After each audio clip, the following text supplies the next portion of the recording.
Hey, friends. Okay, let's talk about something personal. Let me ask you a question, as I always do, right? How often, this is so weird to talk about, but like, how often do y'all like choke the chicken? How often do you like flick that bean? Because I was thinking, as I often now do, I just have a lot of time to think being homeless. Like, that's, mine just be racing. Um, but yeah, I was thinking that I was like, I do it quite often. And I know that there are some like negative side effects to it. I have not done my research fully. So, like, I would never give you any information that I have not done my research on. I am a full advocate on researching, friend. If you have a phone, if you have a laptop, if you have a way to get to a library, do your research. Do your research. Please open up a book. Remember, always ask questions. Always ask why. Always ask who is this benefiting. Always be searching. Be curious, friend. Always be curious. But anyway, back to what I was saying about flicking the bean. So I was thinking, I was like, oh my goodness, I do it quite often. And I was like, well, why do I do it so often? And I think if I'm being honest, I do it to avoid having to face reality, having to face the fact that I'm very different than most people in the world. I can't even say most people. I think just being a member of the alphabet mafia, being a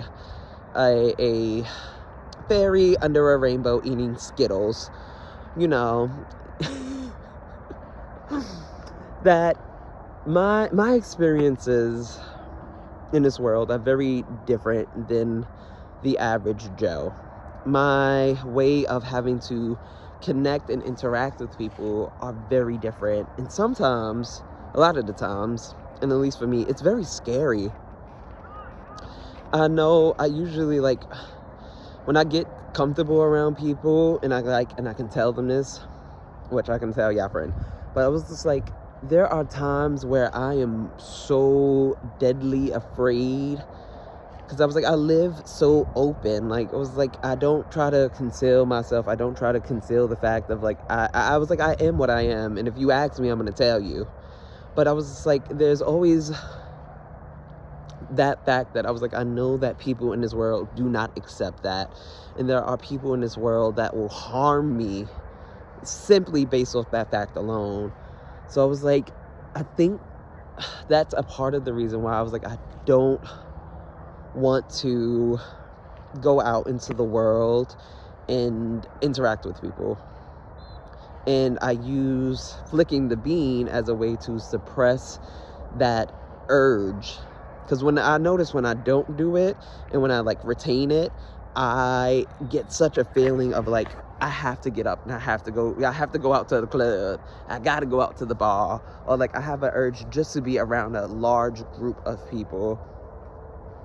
And even though I have that urge, right, I'm still an introvert, so it still scares the daylights out of me.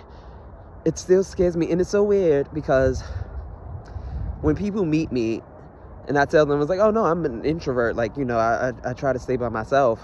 And they're like, you're an introvert? You're not and you're so lively, and you're so bubbly, and you're so like this, and you're so that, you're so happy. And I'm often having to tell people, and sometimes remind people, I was like, that's a choice. I said, me being bubbly, me being lively, me being social is me having to actively put myself in those positions. I have to actively, oh my God. Oh God, I don't know if y'all can see it. Where did it go? Oh no. Oh God. I'm not the best cameraman. There's a deer somewhere. ADHD child. He's running off into the woods. Oh. We about to have a staring contest. You can go about your business, girl.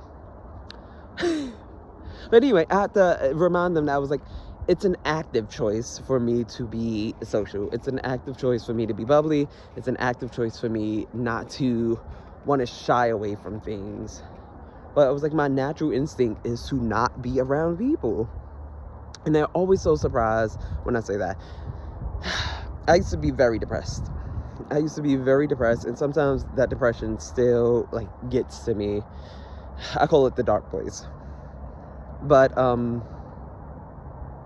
a way of like coping with those really terrible feelings that I used to have, like, you know, feelings of like was like literally just like letting it out and like doing it. Oh my goodness, back when I was young and back when I was a teenager, guys, I used to do it all the time. There was this one day I did it like 9 times, which was terrible because then I was in pain the next day and I was like, ooh.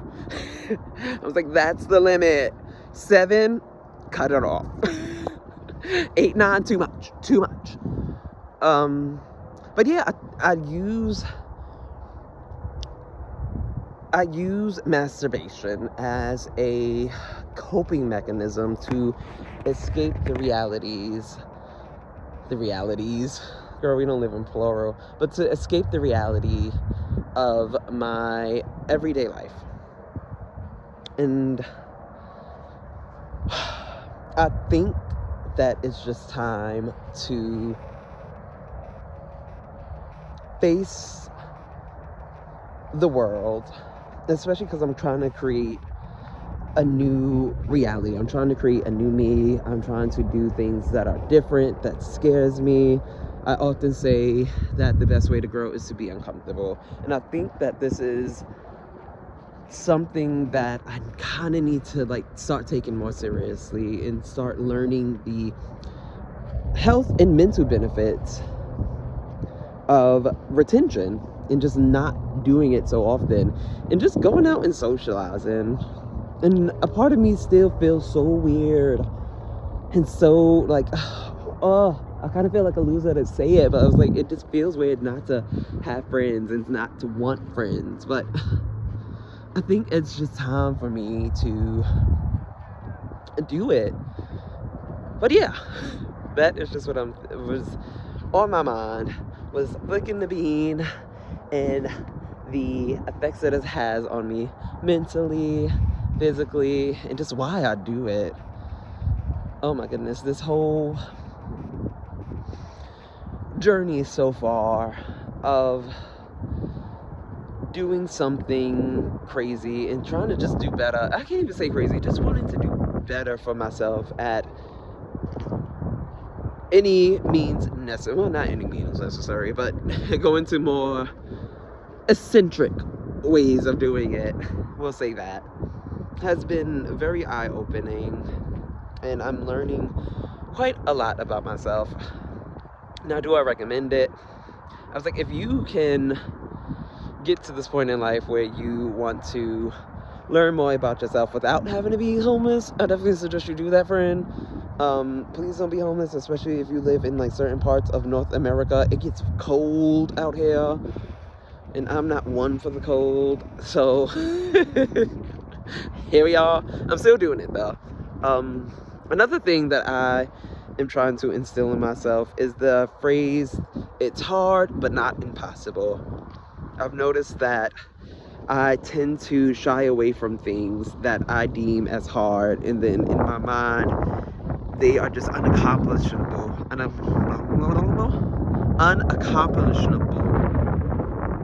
You know what I mean. You know the word I'm trying to say, friend. Don't look at me like that. You know what I'm trying to say. But yeah, I'm actively getting in my way, and I'm actively trying to stop myself from the bad ways of thinking, of saying, ooh, well, it's hard, so I just can't do it at all. And I'm like, no, that's not true. That's not true. It's hard, but not impossible. We just have to find a new way of doing it. We have to think outside the box. We have to reach out for some help, even though being around people and asking for help, it scares the life out of me, but we have to do it. But yes, let me know, like, Yeah, I can't actually know. Usually, I usually like to ask y'all like opinion, but I was like, that's a little personal. If you comfortable letting me know how you feel about flicking the bean, honey, how you feel about giving it a little tuggity tug tug, a little rubbity rub rub. If you want to do it on a circle, if you want to do it backwards, you want to do it forward, you can let me know. This is a safe space here, honey. I tell you my secrets, you tell me your secrets, friend. We are simpatico. Simpatico. But yes, as always, guys, you got this, I got this, we got this. Now I'll talk to you later. Bye, guys.